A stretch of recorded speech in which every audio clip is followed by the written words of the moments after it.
Boa tarde, quase boa noite, eu sou o jornalista Cefas Carvalho e estamos começando mais uma edição do programa Conversa de Botequim, um programa de entrevistas informal, descontraído, mas com muito conteúdo, realizado toda sexta-feira, 17h30, aqui no Bardalos Comida e Arte, com transmissão pelo meu Facebook. Toda sexta-feira um entrevistado muito especial e nessa sexta-feira não poderia ser diferente. Como você já está vendo, eu tenho aqui ao meu lado o escritor, livreiro, editor, presidente da UBE, e muitas outras cositas más que ele vai falar aqui, Aloísio Azevedo Júnior, que eu vou saudar. Aloísio, uma alegria tê-lo aqui. A alegria toda minha, Cefas, estar aqui, né? Eu sou fã já do programa Conversa de Botequim, né? E a ideia é excepcional pela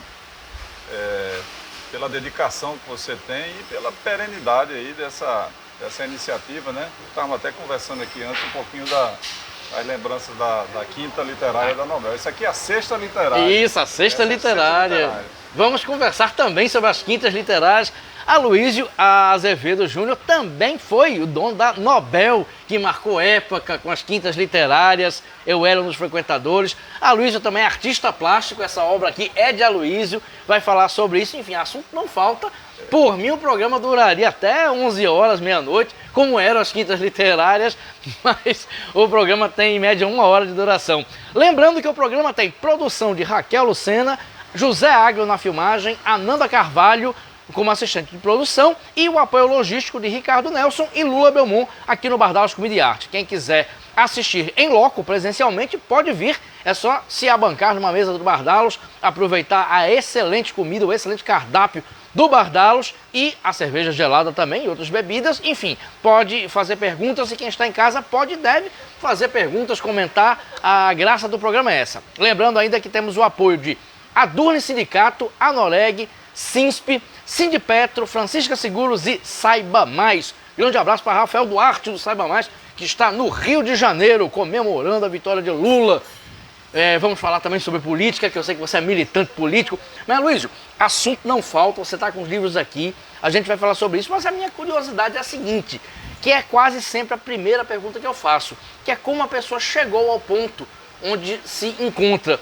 Como é que começou a relação de Aloísio, do jovem Aloísio, o retrato do artista quando jovem, Aloísio com os livros? Sua família gostava de ler, eu sei que sua família era ligada à cultura, você era um leitor precoce, você tinha livros em casa. Como é que começou tudo, Aloísio? A minha história praticamente uma herança paterna, né? A minha ligação com os livros é uma herança paterna. E fui acostumado a ter livros em casa. Meu pai era uma pessoa, sempre, antes mesmo de ingressar na sua carreira literária, ele já era alguém que se dedicava. Opa! Suco de limão. Suco de limão. Obrigado, cara. Limão evangélico. Então, eu tenho em casa essa inspiração, né? A inspiração do meu pai, a inspiração artística da minha mãe também, uma pessoa muito criativa, né? E sempre fui na minha infância sempre fui muito dedicado às letras, gostava bastante das ciências humanas, né? Mas a vida me levou, na verdade, para as ciências exatas, para a tecnologia, formação dura, né?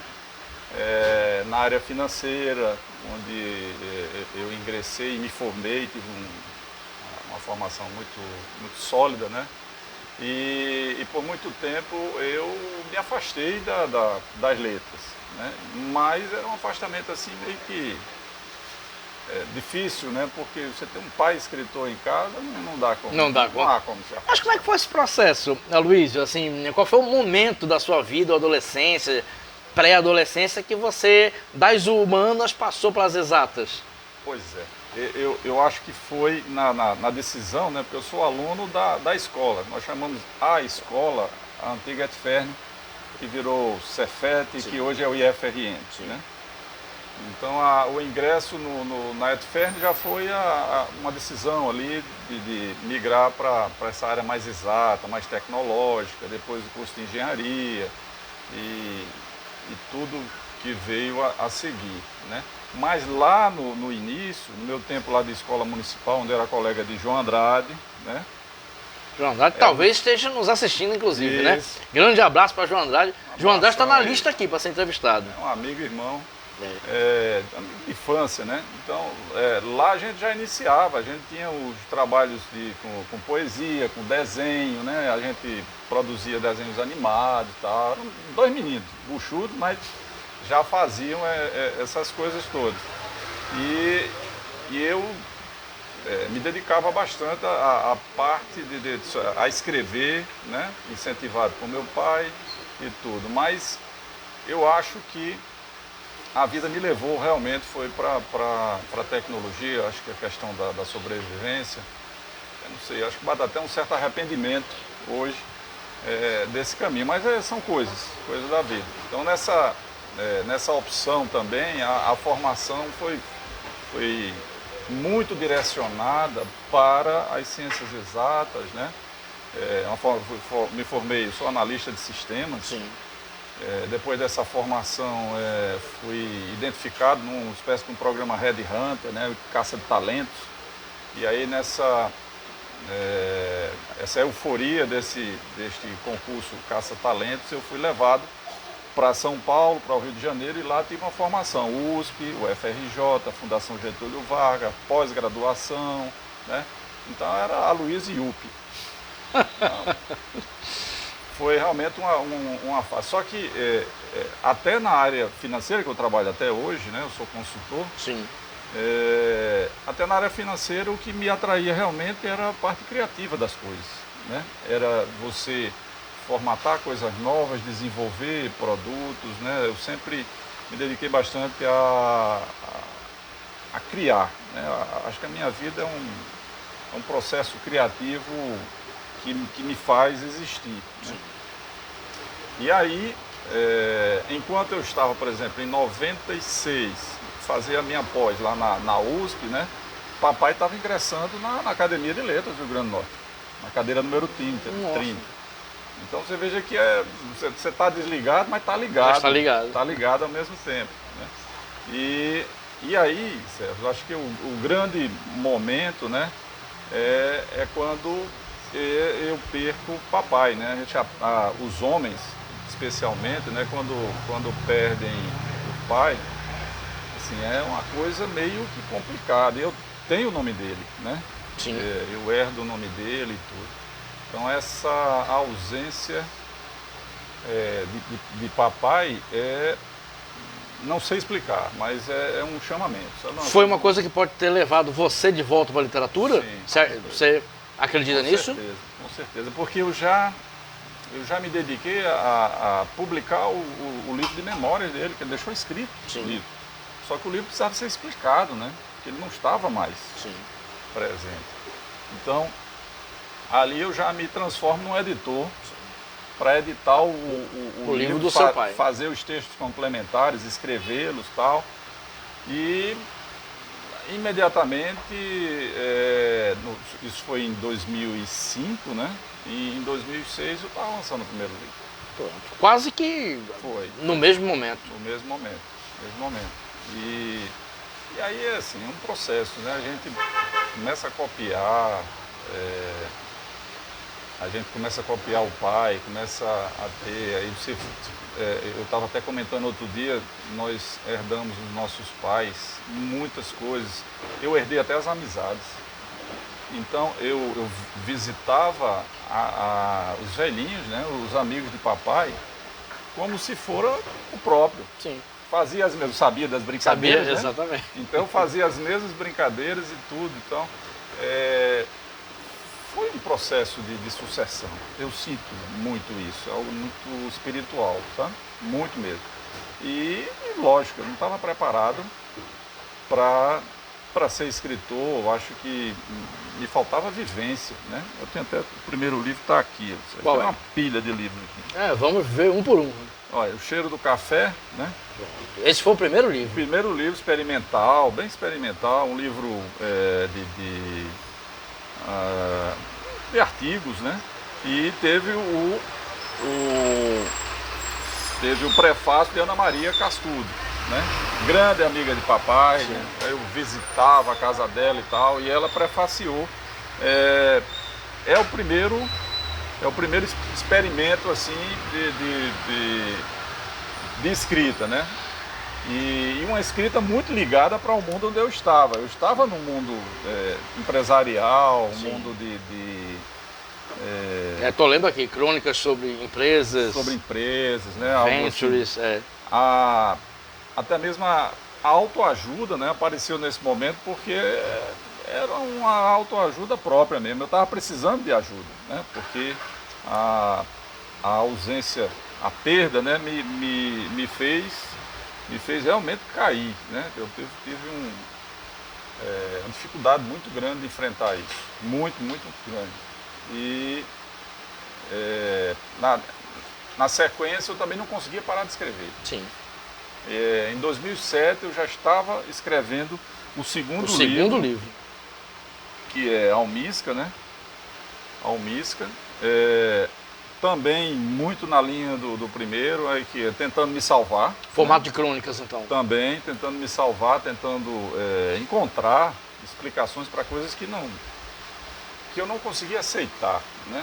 E que eu precisava também, de alguma forma, curar ou refletir sobre a condição existencial. Eu acho que é mais uma reflexão existencial. E aí, a partir dessas experiências, começa a melhorar a maneira de escrever. Você sabe, para quem nos assiste aí, que gosta de escrever, mas que não tenha publicado, mas que como todas as artes, né, elas precisam ser praticadas. Sim. Né? Há um aprendizado, há uma dedicação, né? E você vai evoluindo ao longo do tempo. Então, meu terceiro livro, O Baia Doce, já é a primeira obra ficcional, né? Onde eu entro num campo totalmente estranho e que eu tento já desenvolver algumas habilidades para criar as ficções, né?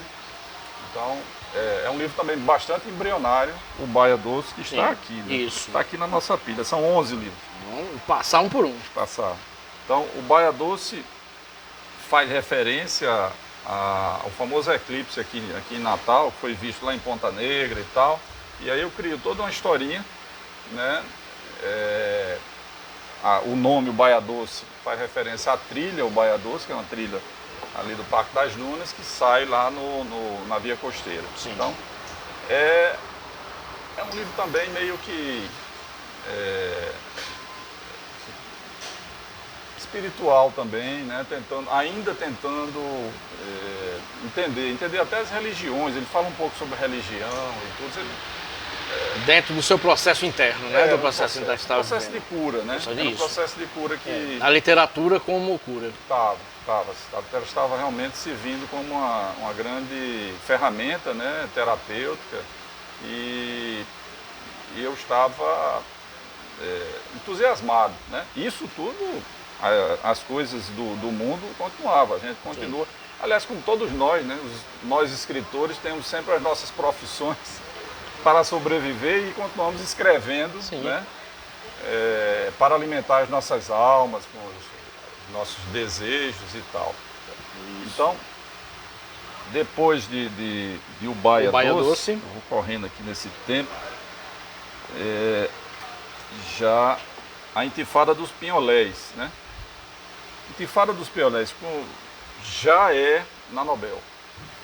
Então... Já é lançado dentro da Nobel, e aí eu estava no mundo, né, que me chamava, que de alguma forma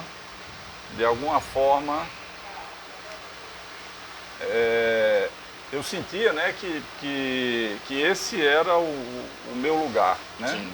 Era um lugar que eu precisava me aproximar, aprender. E interessante, porque a Nobel também foi um lugar de aproximação, de aprendizado de muita gente. Sim. Muita gente.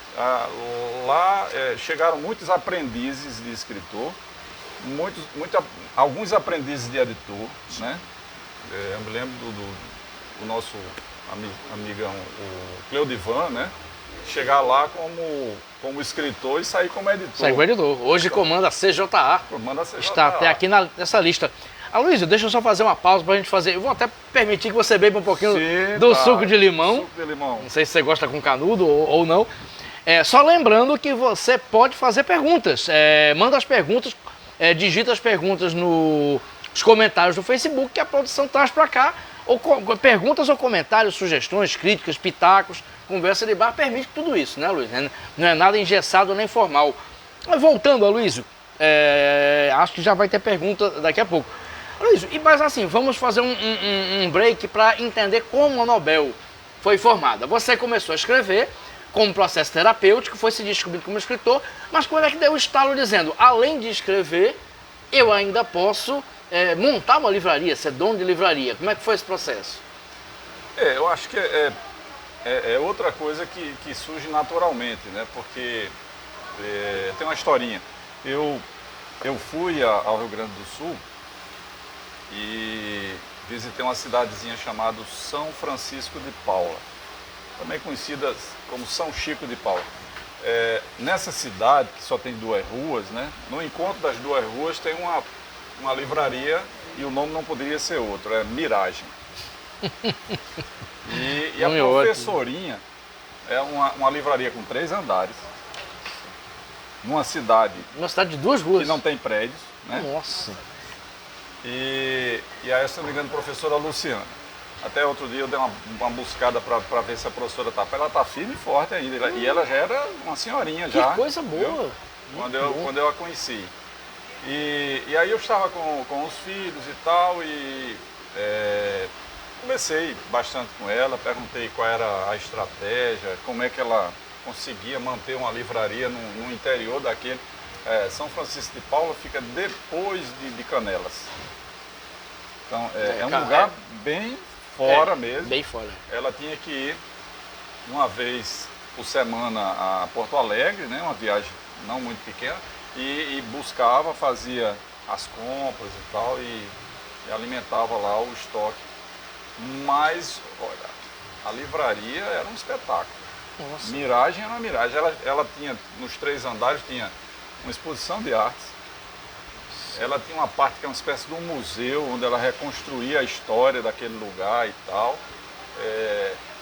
E ali eu fiquei olhando, assim, meus filhos muito novinhos, né? Assim, eu olhava os meninos, cada um pegou um livro, foi para um canto. E aí a cabeça começou, né? Aquela coisa fervilhando. Por que não ter uma livraria? E eu já tinha algumas conversas aqui com o proprietário da S-Book, né? Cícero Oliveira. Exatamente. E ele disse, rapaz, você vai levar um prejuízo. Tenha certeza que o prejuízo é grande, mas vale a pena.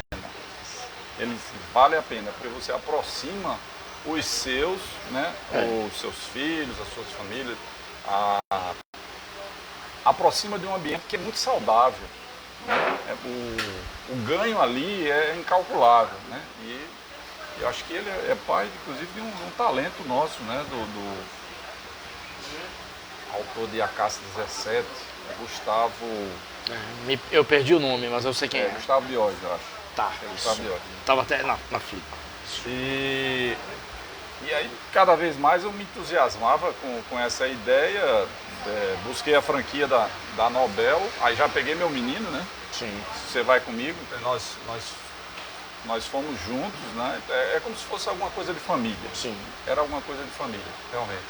Só que a Nobel é imensa, né? O projeto era grandioso, né? As pessoas se assustavam até com tudo aquilo que estava acontecendo lá. Sim. E a minha dedicação foi corpo e alma. Eu mantinha ainda as minhas viagens. Naquele período, para você ter uma ideia, eu trabalhava fora para sustentar a casa. A casa Nobel. Muita história. Mas a Nobel foi uma experiência, acho que mudou a minha vida, mudou a vida de muita gente. Sim. Né? E até hoje ainda tem uns amigos que são Aloysio Nobel. Sim, ainda ganhei esse sobrenome. Ainda ganhou. Impactou a minha vida também. Já tem comentários aqui. Hugo Manso, ex-vereador e professor. Grande papo. Valeu, Hugo Manso. Sempre presente aqui Tiago Medeiros, Aloísio, querido demais, um fomentador e artista incrível. Eu amo e admiro muito. Ainda botou um coração aqui. Grande. Tá te dando coração, hein? Grande Tiago, que foi entrevistado aqui mês passado, um dos melhores poetas do Rio Grande do Norte. Por falar em poeta, bom, João Andrade. Não. Trilha na qual nos perdemos e fomos parar dentro do quartel. Daqui a pouco tem essa história aqui. O bom do Conversa Botequim é que essas histórias do passado vão vindo à tona. Daqui a pouco tem essa história. Mas, Aloysio, enquanto não vem mais pergunta, eu vou dar o meu testemunho pessoal, né, para usar um termo evangélico, vou dar o meu testemunho, evangélico igual ao seu suco de limão, né? Evangélico, certamente evangélico. Eu vou dar o meu testemunho. Eu comecei na Nobel porque eu queria ver os livros novos, né? Eu sou bibliófilo, e também para prestigiar os amigos que lançavam. Logo eu me vi envolvido numa confraria que quando dava quinta-feira todo mundo estava na cabeça, ir para a Nobel. Tivesse lançamento ou tivesse quinta literária ou não, criou-se uma confraria lá. As pessoas sabiam que eu se encontrar, tinha o café de Barros, embora eu não tomasse exatamente café lá, que tinha cerveja lá também, de vez em quando vinho. Eu pergunto, quando é que você viu, percebeu, teve a certeza que passou do ponto de livraria, tinha virado uma confraria em um espaço cultural em uma cidade que é carente desses espaços? Eu acho que em vários momentos eu senti isso, né? Mas principalmente quando a gente iniciou ações que já não envolvia mais nem a livraria, né? Eu me lembro do nosso amigo Tiago Gonzaga, né? Que iniciou a Caravana dos Escritores, acho que até hoje ele está com essa caravana solta aí no mundo. E a gente começou a fazer algo que ia além da livraria. Sim. E essas pessoas se identificavam muito. Eu posso dizer que passaram a ser o meu círculo de amizade. Né? Eu vejo que eu estava em outro mundo, né? E aquele mundo ficou para trás. E aí eu passo a ter outro círculo de amizade composto basicamente de escritores e demais artistas, né? Porque o escritor também é um artista da palavra. Sim.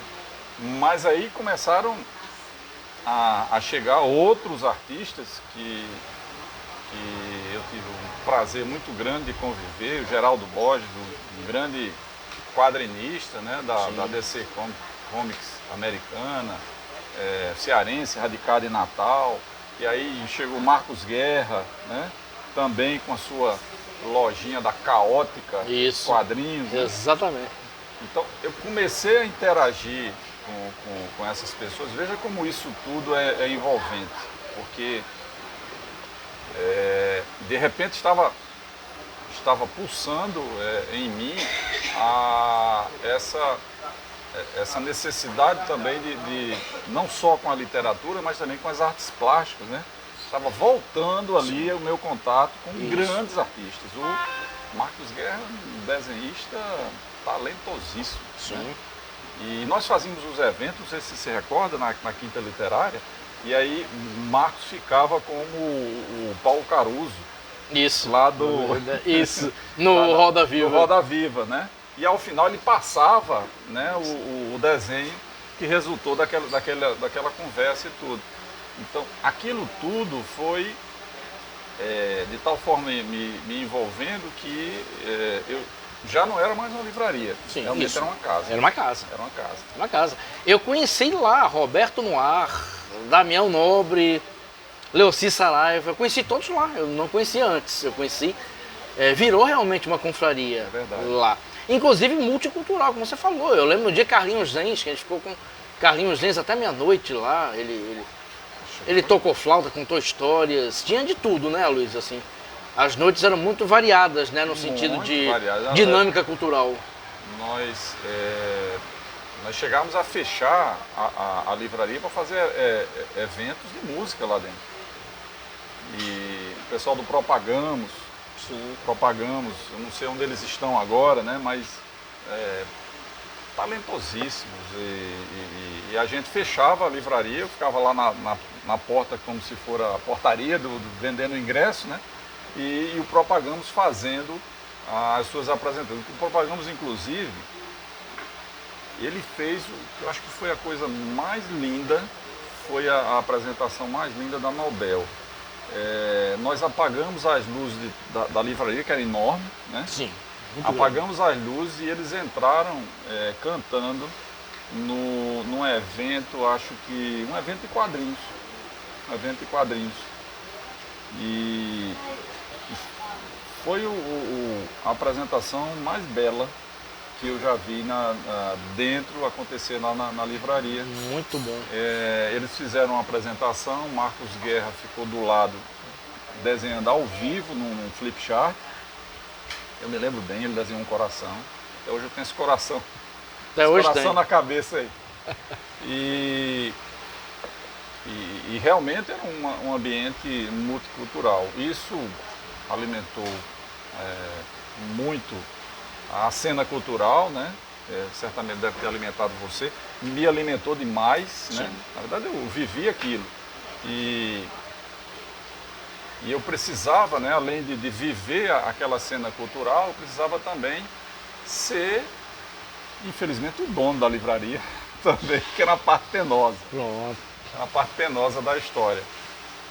E aí eu me recolhia a um lugarzinho, Cefas, da livraria, que é um lugar meio escondido, que o pessoal começou a chamar de Abate Caverna.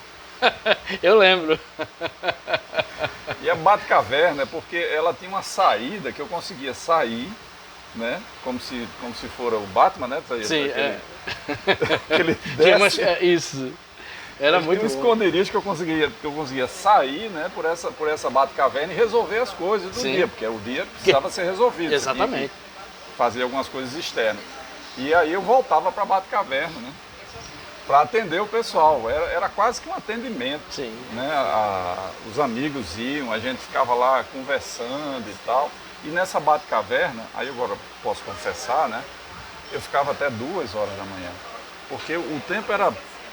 Sim. O dia era pequeno para Sim. fazer o que uma livraria daquele porte precisava. Né? Verdade. E como eu tinha uma equipe muito reduzida, né? Então ali eu estendia meu expediente até as 2 da manhã dentro da Batcaverna, fechando as tarefas, né, de uma livraria, que não são poucas.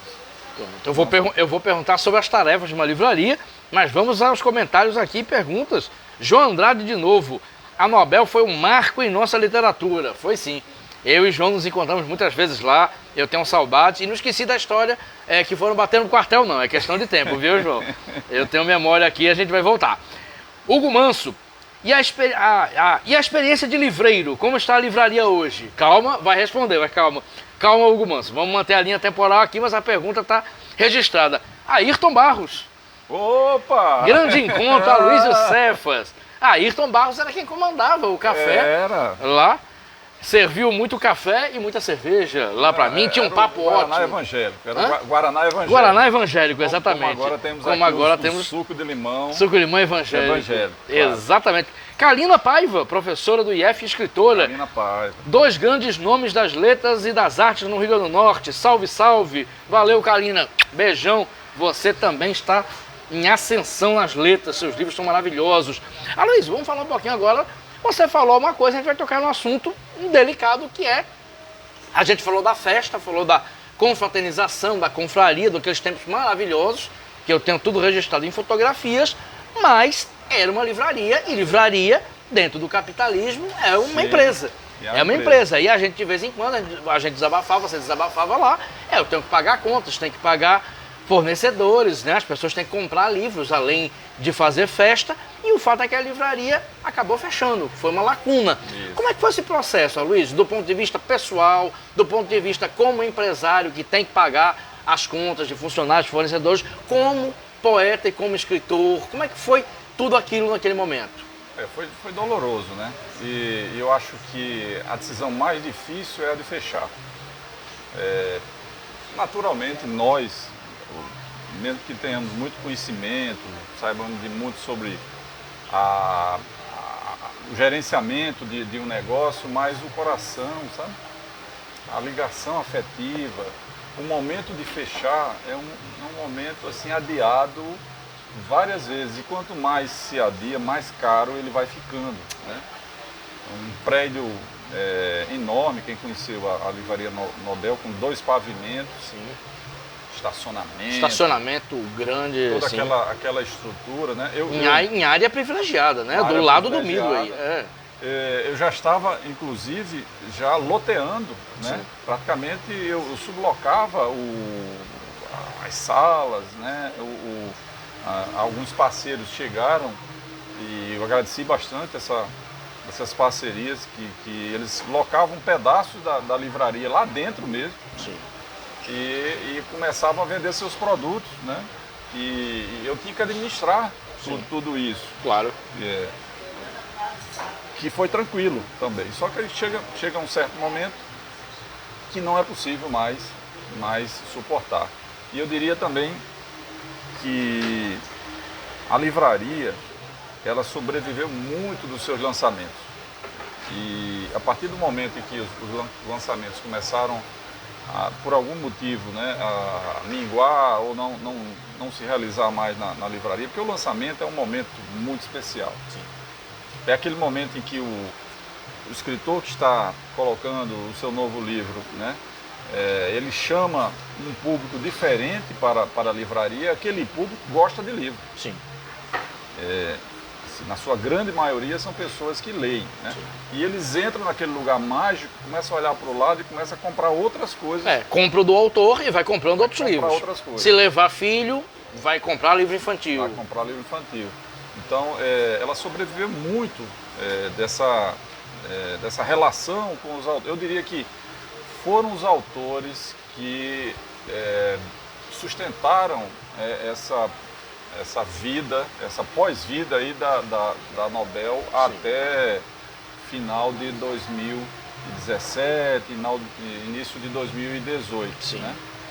E aí finalmente eu cheguei ao ponto de sublocar toda a parte principal para uma camisaria, né? Que ele colocou lá uma loja e cada vez mais espremido lá atrás, mas ainda resistindo, sabe? Você está morrendo, mas, sim, mas ainda está esperneando, né? Então nós fazíamos lançamentos lá na parte de trás. Eu construí uma rampa de acesso, sim, na parte de trás do prédio e tal. Me lembro demais dos nossos últimos eventos lá, com presenças aí bacanas, de Eduardo Gossi, né, de tantos outros. E a gente foi até o último momento, né? Mas aí chegou o momento que eu precisei realmente fechar a conta. Aí me preparei também. Na época, por sorte, eu já era assim, um consultor bastante renomado no país. Eu fui convidado pelo Banco Interamericano, né, com sede em Washington, para fazer uma grande consultoria pelo Brasil todo. E aí entrou dinheiro, sim, né, e eu disse, esse é o momento. Este é o momento, e fiz todas as providências para fechar uma livraria, que é doloroso, triste, claro, e é oneroso, bastante oneroso. Foi quando surgiu nosso amigo Ivan Pinheiro, está ligando aqui. Ivan Pinheiro? Olha, Ivan Pinheiro ligando nessa hora. Ivan, liga daqui a pouco. Vou deixar com o Nádia aqui, assim, no celular. Ivan Pinheiro, Ivan liga mesmo. Ele atende depois. Lembrando que nós estamos no Conversa de Botequim, você pode fazer perguntas aqui para Aloysio. E deixa eu passar a pergunta de Hugo Manso. Sim. Que o Hugo Manso deve estar pensando, sempre vai esquecer a pergunta. Esqueci não. Vamos fazer o break temporal para quando você foi obrigado a fechar a Nobel, pelos motivos que você explicou aqui, Natal ficou carente de livraria de rua. Todas as livrarias passaram a ser em shoppings, e eu não vou entrar no mérito da questão, mas o fato é que livrarias de shopping têm uma dinâmica própria. Elas não funcionam como confrarias, elas têm outras relações, eu sei disso porque eu sou escritor e publico livros. Elas têm outra relação com o escritor potiguar, né? Os livros de escritores potiguares são tratados de outra forma. Enfim, as livrarias de shopping passaram a dominar em Natal.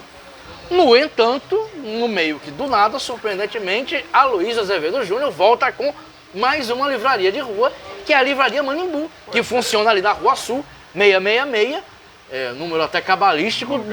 Número cabalístico. Do outro lado, do anexo à Fundação José Augusto. Isso. Como é que foi esse processo de abrir a Manimbu, Aloysio? Pois neste ano, né, que eu estava em processo de fechamento da Livraria Nobel, né, eu recebi um convite do presidente da fundação, que todos nós sabemos, é uma pessoa apaixonada por livros, né? Talvez seja um dos baluartes aí, defensores da literatura no estado. Então ele me chama lá e disse: nós temos um interesse. Natal perdeu a sua última rede, que tinha perdido a sua última rede de livrarias, né? E ele propunha que fizesse uma parceria, né, para a instalação de uma livraria. E eu na hora eu não decidi, na verdade eu não decidi, eu estava realmente indeciso. E aí, após a minha certeza que eu conseguiria fechar realmente a Nobel, que eu poderia encerrar todos os processos da Nobel, tinha um prédio imenso para devolver com multas e outras coisas mais, né? E aí, nessa certeza, aí eu retornei e aceitei o convite. E aí surgiu a Manimbu, né? Manimbu, uma experiência assim, muito, uma herança um pouco da Nobel, né? Uma relação diferente, uma dimensão menor, mais fácil também de gerenciar, mas ao mesmo tempo o ímpeto assim, não caiu não, só a vontade era de voltar imediatamente com as quintas literárias. Mas está no seu planejamento? Tá, sim, tá, com certeza. Aí nós retornamos inclusive com os sábados literários, né? Fizemos vários lançamentos. Lançamentos. E o último sábado literário que realizamos foi antes do dia 14, foi no próprio dia 14, quando houve o decreto fechando, já estávamos entrando na fase... Opa, olha aí, Aloysio. Obrigado. Ricardo, e mais uma, por favor. Parabéns pelo suco, viu? Suco evangélico. Então, já temos o sábado literário, mas vai vir mais coisa por aí, na Manimbu. Sim, com certeza. A gente parou, né, nosso evento desse dia 14 de março, muito marcante essa data para mim. Foi um lançamento de 3 escritoras, né, simultâneo, e era o dia da poesia. Também não dá para esquecer, né? Exatamente. Era o dia da poesia. E aí nós fizemos na marra aquele evento, porque o decreto já estava vigente, né? Então eu transgredi o decreto. Obrigado, cara. E fizemos esse último evento. Logo em seguida fechou tudo mesmo. Eu fiquei, né, neste período da pandemia, inclusive visitando o prédio, né, da livraria onde eu pintava. Então pintei acho que uns 20 quadros. Foi um período muito difícil para todos nós, né? A gente tinha medo de ir para a rua. Eu só ia realmente porque eu ia caminhando e não tinha contato com ninguém. Então, agora a livraria, respondendo ao Hugo, a livraria já está organizando o seu planejamento para voltar com seus eventos, né? Um convite que eu deixo para os escritores. Primeiro que deixem os livros lá. Isso. Da mesma forma como faziam, muito gentilmente faziam a consignação dos livros lá na Nobel, que ela passou a ser uma referência. Só lembrando, a Manimbu, diferente de todas as outras livrarias, a primeira sessão de quem entra é a Potiguar. Sim, exatamente. Então é a nossa primeira sessão, é a nossa especialidade, né? Nós escolhemos ser uma livraria de livros potiguares, além de ter outros livros, e é um chamamento que a gente faz para os autores, que eles saibam. A livraria, por enquanto, está funcionando no período da tarde, nessa reabertura, né? de 14 às 18 horas, e que a gente vai estendendo aos poucos o horário e retornando às atividades normais, com os cafés literários, com as reuniões, a própria UBE, né, União Brasileira Isso. dos Escritores, Exatamente. que tem aí um local para realizar os seus eventos, e todas as outras organizações culturais daqui, como a SPVA, a nossa amiga Adélia Costa, que deve estar nos assistindo agora também. Aí um beijão para a Adélia. Beijão, Vadélia. E ela retorna, né, com todas essas atividades, que apesar desse arrefecimento da pandemia, haver uma situação de maior normalidade e tudo, a gente esse ano se dedicou muito aos festivais literários, Sim. a eventos externos. Isso. Que voltaram, né? As pessoas estavam com voltaram, sede de eventos literários presenciais depois Isso. da pandemia, né? Já com todos vacinados, né? E o vírus tendo saído de circulação. Isso. Então realmente houve, né? Muitos festivais. Houve. Ah, você presente, né? Em todos eles. Sim. Aloysio, Organizando dois deles. Fala um pouquinho sobre isso. Você é um entusiasta de feiras e festivais literários. Você tem ideias fantásticas, nós já conversamos uma tarde inteira sobre isso, de festivais itinerantes pelo Rio Grande do Norte. Fala um pouquinho da importância e do que pode ser feito a partir de 2023 nesse sentido. A ideia já nasceu, né? Ela já existe, são os festivais populares literários do Rio Grande do Norte. Sim. Esse ano conseguimos fazer a primeira experiência em Natal, lá na Zona Norte, na UERN. Antes já tínhamos realizado no ano anterior, no ano passado, uma experiência de um piloto, né, lá em Currais Novos. Sim. Também com essa modelagem de festival. Lembrando que o festival ele extrapola a feira literária, porque ele tem um desejo de formar leitores. Isso, Né? exatamente. É um desejo especial de formar leitores. Então, eu acho que isso é um pouco além de se vender livro. Um pouco além. E se dependesse de mim, o festival tinha logo uma biblioteca bem no meio dele. Né? É uma biblioteca dele, do próprio festival. Isso. Porque a gente tem muita assim, dó de ver os meninos das escolas públicas, né, entrarem num festival e não terem condições de comprar um livro. E conversam com os autores, né? Ficam olhando, Se aí dão entusiasmam. voltas, mas realmente não tem condições de comprar. Então, O cheque livros pode ser uma solução? Sim, o programa do Vale Livre, inclusive, deve se fortalecer. Né? A gente entende que esse processo precisa ser melhorado, né? De alguma forma precisa haver o que nós chamamos de sensibilização. Sim. Ou seja, as escolas precisam primeiro ser sensibilizadas para a literatura para depois virem comprar. É coisa bastante natural. Sim. Você precisa conhecer, né, claro, o que está ofertado e oferecido para depois partir, mesmo que haja recurso, eu espero que haja, né? Afinal nós temos agora uma dupla aí, uma casadinha muito especial em termos de governo, né?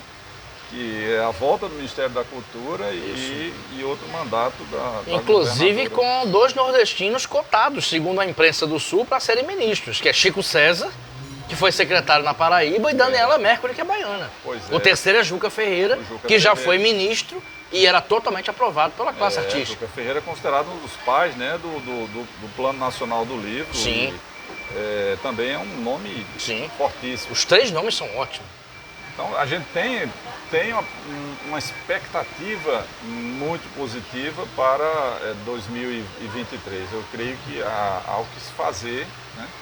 E também acredito muito nessa ideia, que a gente já conversou algumas vezes, Cefas, do processo de sensibilização. Ou a gente sensibiliza, ou nós vamos até investir recursos em livros, mas vamos depositar livros nas escolas. Isso, que não é o objetivo. Não é o objetivo. O objetivo é fazer com que o livro seja usado. Ele é um instrumento de uso, né, e de formação de leitores. Mas eu acho que isso já é compreendido, né, já é aceito, né, e a ideia está muito firme e que a gente faça esse processo. Processo de sensibilização que comece pelo professor.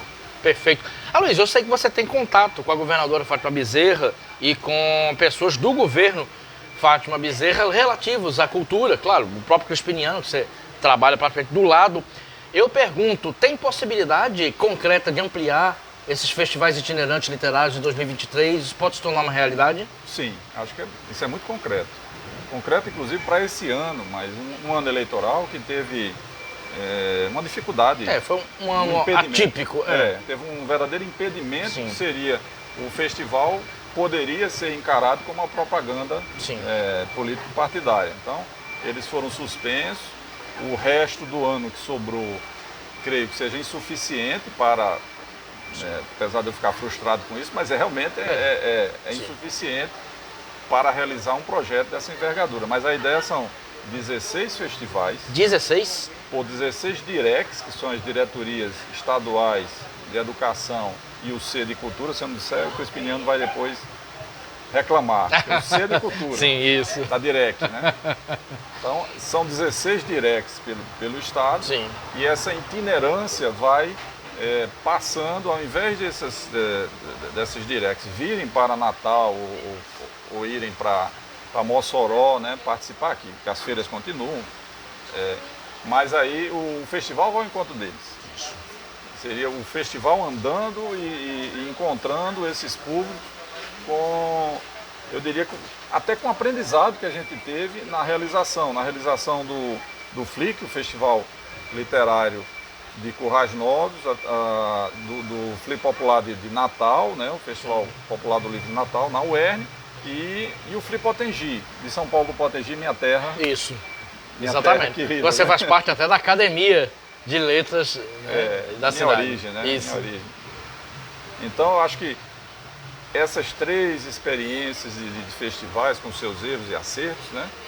E tive, inclusive, a colaboração de Raquel Lucena, nossa produtora aí. Raquel é multifacetada e eu lembro que ela trabalhou a beça lá naquele evento. E eu aprendendo, né, com ela um pouco desse processo, porque é um aprendizado mesmo. Aprendemos bastante com o que a gente pode fazer e o que a gente pode melhorar, né? Então a expectativa é que a partir de março, abril do ano que vem, a itinerância recomece. Então teremos vamos fazer em todas as regiões, Vale do Açu, Oeste. São 16 directs. Então Na vai verdade, contemplar o estado todo. É uma distribuição homogênea por todos os Porque estados. sendo com os directs, realmente você vai contemplar todo o estado. Todo. Eu cheguei até a decorar o roteiro, né? Muito bom. E haja comentário, muito comentário aqui. Damião Gomes, já citado aqui. Damião Gomes. Sou cria das Quintas Literárias da Nobel. Olha aí. Saudades, né, Damião, daqueles tempos. Hugo Manso. De novo, precisamos retomar os pontos de encontro com as Quintas Culturais da Nobel. Isso. Já estou fazendo pressão aqui para... Temos o sábado, né, literário. Isso, sábado e literário. Pode ter mais uma quinta, uma sexta. Seria maravilhoso. Seria perfeito. Kalina Paiva, de novo. Simbora movimentar a cultura no Rio Grande do Norte nesses novos tempos. Sim, realmente são novos tempos, né? Como nós falamos aqui. Parece que é um clima de alegria no ar, não é, Luiz? Ou é impressão minha só? É um clima de alívio, né? De alívio. Começa pelo alívio, né? Os preços dos supermercados já baixaram, o Lula nem assumiu ainda. Pelo menos lá no meu bairro baixou tomate, baixou. O dólar baixou. O dólar baixou. Lá no meu bairro baixou tomate. A minha área financeira, né? Que eu sou Sim. consultor na área financeira, realmente o efeito... O efeito foi que esse efeito também vai para a cultura.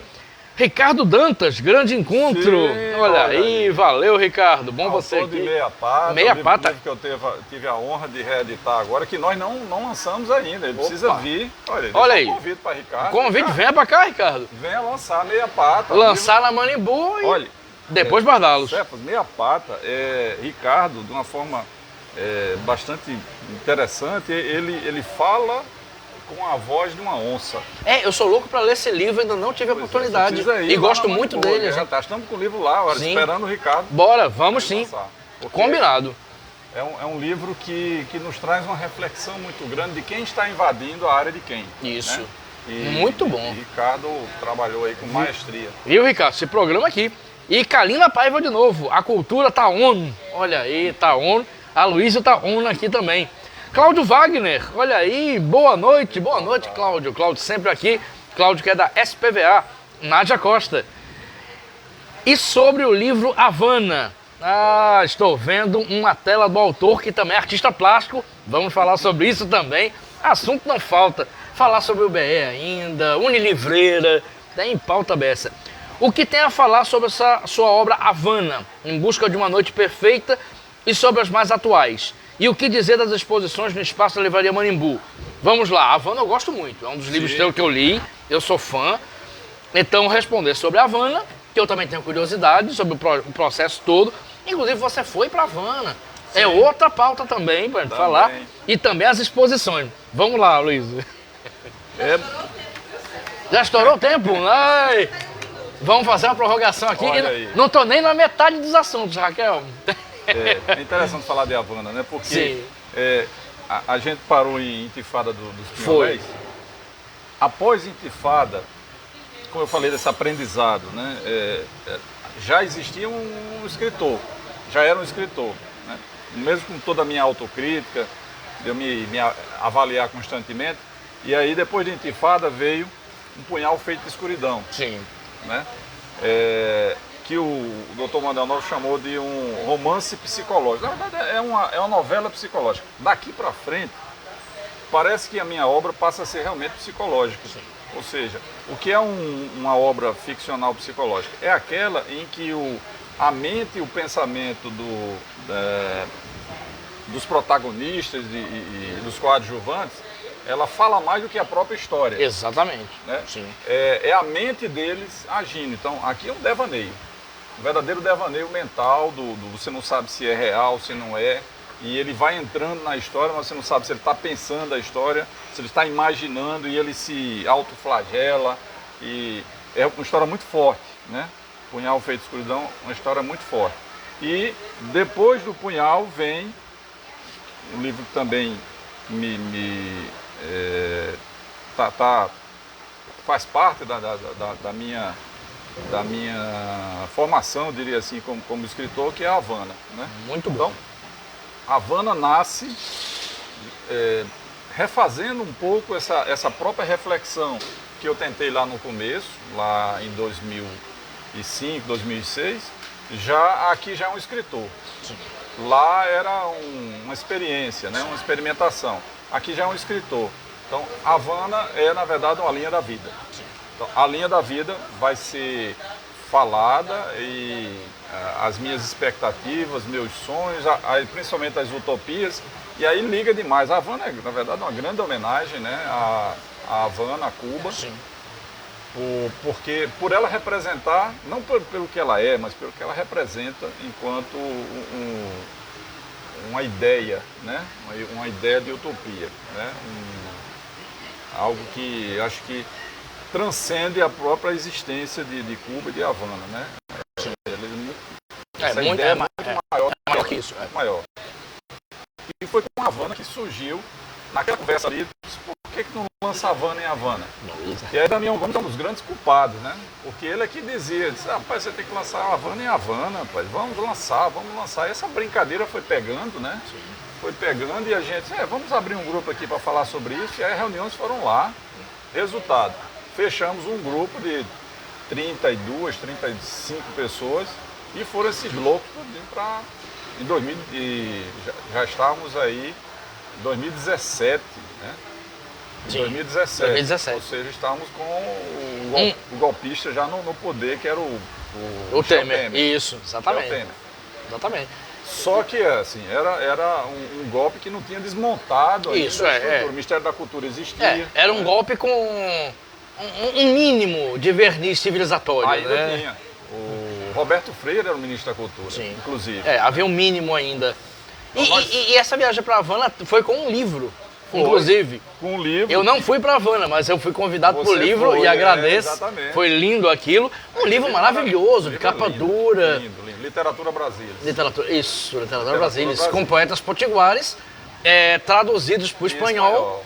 Como é que foi essa experiência?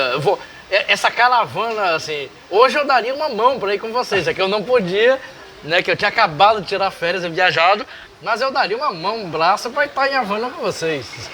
Foi uma experiência, assim, marcante na vida de todos nós, acho que todos que foram, voltaram transformados, muitos que participaram lá, E foi realmente uma empreitada literária, né? Para mim é literário. O pessoal, alguns estavam até fazendo turismo, mas eu era um operário. Ah, sim, claro, sim. É um verdadeiro operário.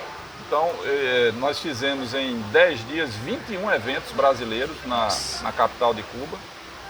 Esses 21 eventos, inclusive com a participação da governadora, que não era governadora, era senadora. Era senadora, né? sim. E um dos eventos mais bacanas que eu me recordo demais é que eu estou falando aqui olhando para a Nádia, que eu conheci lá, né? Conheci em Havana. A gente lançou o Havana no mar de Havana. Ah, eu adoro essas suas histórias. E aí fizemos todo o ritual que a gente já tinha feito um ensaio aqui em Aqui, Natal, isso. lá na Ponta do Morcego. Exatamente, Né? lançar o livro. Com a inspiração do nosso Rubem G. Nunes, né? Isso. Que já tinha dado a ideia e tinha executado anteriormente. Eu disse, Rubem, eu peço sua autorização para repetir este ato, né? De lançamento, que é um lançamento mesmo. Você lança o livro. Então nós colocamos esses livros dentro de garrafinhas, né? Aí todos nós fizemos bilhetes e tal, fizemos todos os rituais e eu arremessei um e Damião Gomes o outro. Lançaram o livro. No mar de Havana. Isso. Lá no mar de Havana. Então foi uma experiência muito marcante, assim. Eu tenho até a filmagem ainda muito bom. Desse dia. Então, Havana foi isso, foi algo que eu acho que mexeu. Eu digo que mexeu porque mexeu mesmo. Algumas pessoas voltaram com outro pensamento sobre o mundo, né? E lógico, eu me toquei muito com isso. Claro. Toquei bastante com essa experiência de Havana. Mas é mais um dos exemplos, Céfalo, daquilo que extrapola a Nobel, né? Isso, exatamente. Isso a Nobel era muito além de uma livraria. Isso, extrapola mesmo. Possibilitou reunir um grupo de potiguares para ir para Cuba. Isso. E é uma história que acho que eu até contei lá no seu programa, na PNTV, e que eu quase que era preso, né? Porque eu cheguei com 5 malas. Eu cheguei para entrar em Havana com 5 malas. Aí os cubanos disseram, esse cara aí é um terrorista, só vem aqui para explodir. Vamos abrir as malas dele. Aí quando abrir é só livro. Livro. Levamos mais de 600 livros potiguares. E os colegas todos levaram, além do Literatura Brasil, os colegas levaram os livros em doação. Ah, sim. Maravilhoso. Deixaram sob minha guarda, né? Eu fiz a doação lá na Biblioteca Nacional de Cuba, na Universidade de Havana, que fomos recebidos, inclusive. Muito bom. Lá pelo Departamento de Letras, né? E deixamos essas marcas lá. Eu acho que precisa voltar. Tá na hora de voltar. Essa vez que você voltar, eu vendo o meu braço, vendo um rim, mas vou. É a promessa que faço aqui. Raquelzinha, temos tempo ainda? Passamos de 1 hora? Vamos só falar de lei, vamos falar rapidinho de alguns assuntos que também não posso deixar de falar. Você é especialista em lei Aldir Blanc, você entende muito do assunto, já consultei, já conversei com você sobre isso. Com Lula assumindo a partir de 2023, em janeiro, e com a lei Aldir Blanc, que foi eternamente sabotada pelo governo, pelo presidente Bolsonaro, e mesmo assim foi fundamental para os artistas, a primeira versão. Qual é a sua expectativa em relação à lei Aldir Blanc e também a Paulo Gustavo, que vai contemplar, além do audiovisual, outras vertentes como a literatura? Sua visão sobre as duas leis para 2023, Aloysio? Para quem nos assiste, que eventualmente não saiba, né, que sabotagem foi essa, né? O orçamento da Lei Paulo Gustavo e da Lei Aldir Blanc II, ele foi integralmente transferido em 2022 para o orçamento secreto, né? E foi ele que financiou a eleição de muitos deputados da ala governista, né? Não sei se eles vão ser mais... Eles são sempre governistas, vão virar de governo. Então, a lei, no caso da Paulo Gustavo, que iria apenas iniciar, ela foi totalmente prorrogada, ficando cerca de 8% a 10% para ser executada no ano que vem, e os seus 90% para 2024. É como se ele desconsiderasse uma lei aprovada pelo Congresso Nacional, que ele vetou e o Congresso derrubou o veto, né? E ele emite são 2 medidas provisórias, nós estamos falando aqui, é real. Inclusive eu fui lá ler, eu não gosto de fake news, sinceramente eu odeio de qualquer lado, né? Então eu fui lá conferir, então, a medida provisória, as duas medidas foram emitidas pelo atual governante, que eu não quero dizer o nome, e ele simplesmente desconsiderou a realização das duas leis este ano. Recentemente, inclusive, eu vi a prorrogação das duas medidas provisórias feitas pelo presidente do Senado, ou seja, elas vão ficar valendo até o final do ano. Ou seja, a única salvação aí é que na tal PEC, na PEC da governabilidade, né, que está sendo usinada, Isso. Né, com o Congresso, essa PEC inclua a execução dessas leis. É uma esperança. Porque dentro do orçamento elas não estão. Não estão. Nenhuma das duas. Na verdade, quase nada está dentro do orçamento, Não, né? quase nada. Como o noticiário vem dizendo, e o vice-presidente eleito Geraldo Alckmin já constatou, é um rombo fiscal, mas enfim, isso aí dá outro assunto. Aloysio, vamos falar sobre UBE. Sim. O seu dia, inclusive, tem mais de 24 horas. Depois eu quero aulas com você, como é que você faz para o seu dia render tanto. Você é presidente da UBE, União Brasileira de Escritores, da seção Rio Grande do Norte. Foi presidida por Eduardo Gosson, saudoso Eduardo Gosson, está sob suas mãos. O que é que você planeja para a UBE? Qual a importância, a relevância dela? Quais os projetos para 2023? Sim, acho que é importante essa pergunta. Assim, eu tenho uma admiração especial por Eduardo Gosson, né? Inclusive no momento de eu participar da eleição, só teve chapa única, né? Mas antes de participar da eleição, eu fui a Eduardo Gosson. Eu disse, eu vim aqui pedir sua autorização. Se você, para mim, é a UBE. É a UBE. Né? A imagem que eu tinha da UBE é de Gosson. Então, a intenção, o desejo, né? A gente precisa construir isso, é uma construção coletiva, mas o desejo é que a UBE ela saia um pouquinho dessa... como a Nobel saiu, né? Que ela saia um pouquinho sua estrutura de uma associação de pessoas, né? E ela olhe para a sociedade. Eu tenho certeza que a partir do momento que a UBE consiga olhar para o que a cerca, né? A sociedade que a cerca, a necessidade, a demanda da sociedade pela leitura, pela escrita também, né? A partir desse momento a UBE ela vai inclusive honrar, né, os reconhecimentos que ela já tem, né, com entidade de utilidade pública, tanto de Natal como do Estado, né? Então, a UBE tem uma grande missão a realizar, se organizando internamente e se conectando com a sociedade. Aliás, foi o que eu disse lá no dia da posse, estava presente, foi uma posse virtual, né? A gente estava com aquela dificuldade, estava o Crispiniano, estava o Diógenes da Cunha Lima. E foi o que eu disse, que a UBE precisa enxergar o mundo em que ela está, né? Ela não é uma associação de 50 pessoas, né? Ela é uma entidade que pode, né, e deve interagir com a sociedade na formação de novos leitores, porque a própria UBE e os escritores também ganharão com isso. Então, acho que o grande desafio é a gente interagir e criar programas em 2023 que permitam à UBE transcender seus próprios limites, né? Perfeito, tomara que sim. Se não tiver mais nenhuma pergunta de quem está assistindo, uma última pergunta para a gente poder encerrar aqui. Você é artista plástico também? Sim. Na verdade, tem bem mais de 24 horas do seu dia. Temos uma obra aqui.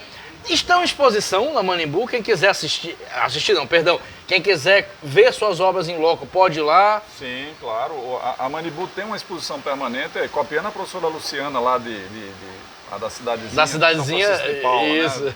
A Miragem.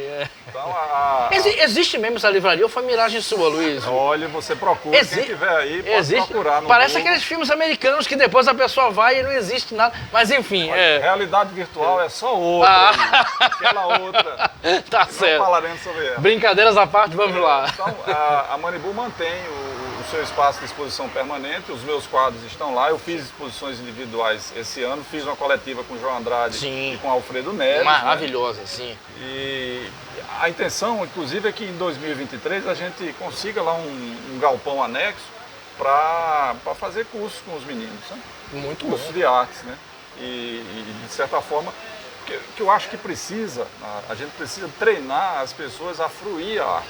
E a arte, ela precisa ser lida, né? Não tem uma regra para ler, mas você tem que treinar a sensibilidade das Claro. pessoas para você Isso. conseguir receber uma mensagem ou criar uma mensagem a partir de um trabalho artístico, de uma pintura, de uma escultura e tal. Então a Manibu está lá com uma baita. Eu não paro de pintar, né? Estava pintando hoje à tarde. Mas é produtivo. Eu lembrei que também não posso deixar de perguntar uma última pergunta rápida. E a editora Unilivreira? Você é editor também. Sim. Como é que funciona? Quem é autor pode procurar a Unilivreira? Inclusive, eu editei o meu livro Artista Potiguar em tempos de pandemia, que foi pela lei Rouanet. Agradeço a Raquel Lucena, que foi quem viabilizou, e a você, que foi o editor, pela Unilivreira. Né? O trabalho de vocês é maravilhoso. Quem escreve pode procurar você, pode procurar a editora, Sim, submeter original, dialogar? Sim, sim. Eu tenho essa característica de me envolver com a obra, né? Sim. Naturalmente eu me envolvo. Recentemente a publicação de Ricardo Dantas, que está nos Sim, o acompanhando, Meia Pata. o Meia Pata.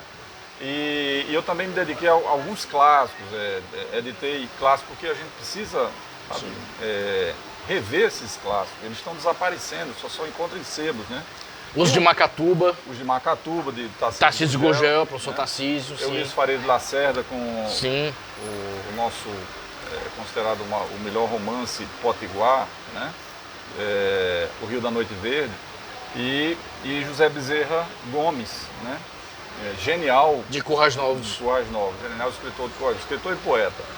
Então, assim, eu tenho conversado e até mesmo assistido as pessoas que querem publicar, né? Independente de qualquer questão até comercial ou de produção, mas é algo que a gente já exercita bastante, que é orientar os projetos, né, projetos literários, e existe um modelo, né, que você conhece muito bem, que é do autor se publicar, Sim. né, que é o modelo mais usual, Sim. inclusive. Né? E existem os outros modelos em que a editora publica o autor e tem uma outra forma. Ela depende de ter um caixa para fazer isso ou de algum programa Sim. em que ela se insira. Então, são essas as possibilidades. Mas dá para dialogar, porque uma Sim. coisa é o autor se autopublicar em casa e ver o que acontece. Outra coisa é o autor se autopublicar diferente. por uma editora. É muito Porque uma diferente. editora trabalha com ISBN, trabalha com A sua diagramador. A sua história como autor, a minha história também como autor, ela, de certa forma, justifica essa necessidade, né, de você ter um editor. Isso, sim. É um grande gerente, né, do Claro. projeto literário. Né, e das vezes em que eu fiz só, eu errei bastante. A gente sempre erra muito. É bom com uma visão coletiva, né? Acaba sendo mais fácil. Diferente, Ou bem menos diferente. difícil. Com certeza. Mas aí a editora está firme com as suas publicações. Inclusive, eu estou produzindo e-books, né, e colocando minha escolha, estou colocando na base do Google. Estou achando melhor do que da Amazon. Muito bom. Para pesquisa. Então, já temos alguns livros lá na base Google. Quem quiser conhecer, lá a base, acho que é o Google Books. Tá. Google Books. Muito Procura interessante. Unilivreira. Unilivreira. Então você pode ir lá no Google Books, tanto colocar o livro para ser vendido, com todas as proteções, Sim. como alguns escritores, por exemplo, professores que fazem trabalho de pesquisa, publicaram conosco lá e pediram para abrir. Sim. Nós queremos que a nossa obra fique aberta, Isso. para consulta grátis. Isso. Então nós publicamos no Google e a consulta inteiramente gratuita, Grátis. para ser baixada, Muito bom. copiada. Até eu estou me desencanando um pouquinho dessa ideia desses direitos autorais fechados, sabe? Eu acho que a gente precisa, como autor, abrir um pouco essa cabeça. Isso. Né? Até porque há casos e casos, né? Tem aqueles casos que o texto é mais pessoal e tem aqueles casos que o texto tem uma utilidade pública, né? São mais didáticos. Eu lembro do nosso querido amigo Fernando Luiz, que dizia para mim, eu queria que meu CD fosse mesmo pirateado, que o cara que vende na rua estivesse tocando o meu CD, né? Então a gente precisa desencanar um Precisa pouquinho também. essa ideia, Eu porque concordo. Você fica guardando direitos autorais e o livro não chega no mundo. Né? Exatamente. Seria interessante uma ideia no livro aberto. Perfeito. Então, quem deseja saber mais sobre a Unilivreira, publicar livros, trocar ideias, só falar com o Aloysio. Escritor que deseja entrar na UBE, falar com o Aloysio também. Quem deseja ver as obras do artista plástico e quem deseja na Manibu, mesmo que não esteja acontecendo evento literário, pode comprar livro, né? Isso. Seja de autor potiguar, seja 14 às 18 horas. Né? livros nacionais, internacionais. Sim, tá um belo acervo. Isso, eu vi a última vez que eu fui, Torturado, Recompusemos o Mia nosso Couto, acervo, sim. Muito bom. É só ir lá, a parte da tarde. Isso, 14 às 18. Perfeito, registrado aqui então.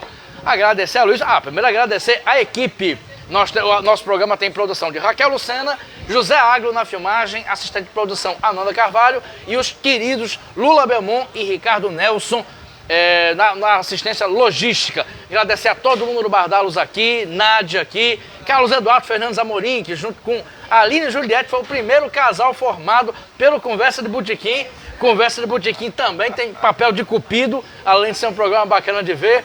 Agradecer também aos apoiadores, agradecer a todo mundo que está assistindo, que comentou, um abraço, muita gente bacana aqui, não vou lembrar de todo mundo, e agradecer a você, Aloysio, obrigado por ter vindo, por ter aceitado, obrigado. Foi uma conversa maravilhosa, por mim eu ficava conversando até meia-noite, tipo a gente fazia na Nobel, mas não pode, que a gente tem que liberar o Bardalos e todo mundo aqui. Obrigado, Aloysio. Obrigado a você que está nos assistindo, que pegou começado, é só voltar e assistir de novo. Obrigado a todo mundo aqui e até o próximo Conversa de Botequim. Boa noite.